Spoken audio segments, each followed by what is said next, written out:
திமுகவும் மற்றும் பலரும் ஒண்ணுதான் நாம சொன்னோம் இல்லையா? ரெண்டு பேரும் விட்ட தேர்தல் அறிக்கையை எடுத்து பாருங்க. ஏதாவது 1-2 பாயிண்ட் ஒரே மாதிரி இருந்தா பரவாயில்ல. ஒருத்தர் 10,000 கொடுத்தா இன்னொருத்தர் 8,000க்கு கூப்பன் கொடுக்கிறார். ஒருத்தர் ஃப்ரிட்ஜ் கொடுத்தா இன்னொருத்தர் ஃப்ரிட்ஜ் வாங்க டோக்கன் கொடுக்கிறார். இப்படி ரெண்டு பேரும் ஒரே தேர்தல் அறிக்கையை பேரை மாத்தி கலரை மாத்தி தந்திருக்கிறாங்க. நான் கேட்கிறேன், நீங்க இல்லாட்டி பாக்குறவங்க கேட்கறவங்க யாராவது ரெண்டு விஷயம் வித்தியாசமா சொல்லுங்க. ஏடிஎம் கூட தேர்தல் அறிக்கையில் இல்லாதது, டிஎம் கூட தேர்தல் அறிக்கையில் இல்லாதது ஏதாவது ஒன்று சொல்லுங்க. அவர் 2000 அறிவிச்சுக்கான்னு சொன்னாரா? இவர் 2,500 ரூபாய். அப்ப 2000 என்ன வித்தியாசம்? அப்ப 2,000 ரூபாய் முதல்ல அறிவிச்சது திரு எடப்பாடி, இரண்டாவது அறிவிச்சவர் திரு ஸ்டாலின். இவர் பாரு 2 அறிவிச்சாங்க 2,500. நான் அண்ணன் சீமான் சொன்னா ஹெலிகாப்டர் கொடுக்குறேன்.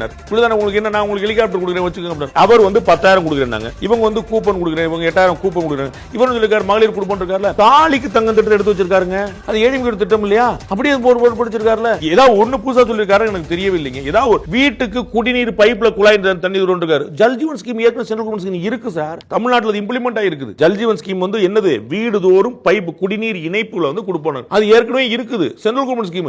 அதை கொடுப்போன்றாரு. ஐ டோன்ட் see ஒன்னு 3 செஞ்சிருக்காருங்க அவரு. ஒன்னு இருக்கிறத அப்படியே காப்பி அடிச்சு போட்டிருக்காரு, இல்லன்னா இருக்கிறத பேரை மாத்தி போட்டிருக்காரு, இல்லன்னா இருக்கிறத அளவு கூட்டி போட்டிருக்காரு. இவங்க 20 லட்சம் ரூபாய் தருவேன்னு சொல்லிருக்காங்க முத்ரா லோன்ல. நான் 25 லட்சம் ரூபாய் லோன் தருவேன்னு சொல்லிருக்கேன். நான் மாணவர் கடன் தள்ளுபடி பண்ணுவேன் இல்லையா? இலவச மின்சாரம் இல்லையா? விவசாயிகளுக்கான கடன் தள்ளுபடி இல்லையா? எந்த ஒரு ஸ்கீம் ஒரு அறிவிச்சிருக்காரு. இது எங்க டிஎம்கே அறிவிக்கலன்னு சொல்ல சொல்லுங்க, எங்க ஏடிஎம்கே அறிவிக்கலன்னு சொல்ல சொல்லுங்க. ஏடிஎம்கே டிஎம்கே அறிவிச்சதும் பெரிய ஆச்சரியம் நீங்க குறிப்பிட்டதுதான். அவர் அப்படியே காப்பி பண்ணிட்டு டிஎம்கே கொடுத்து சொன்னார். அதை விட பெரிய மேட்டர் நான் லைவ்ல சொன்னேன். டிஎம்கே உடைய சென்டென்ஸ் ஸ்டேட்மெண்ட் கூட அப்படியே காப்பி அடிச்சார். நாங்க சொன்னதுதான் செய்வோம், செய்வதுதான் சொல்லணும், அதையும் சொல்லிவிட்டாரு. அது அப்படியே திரு ஸ்டாலின் அவர்கள் முதலமைச்சர் 100 முறை சொல்லியிருக்காரு.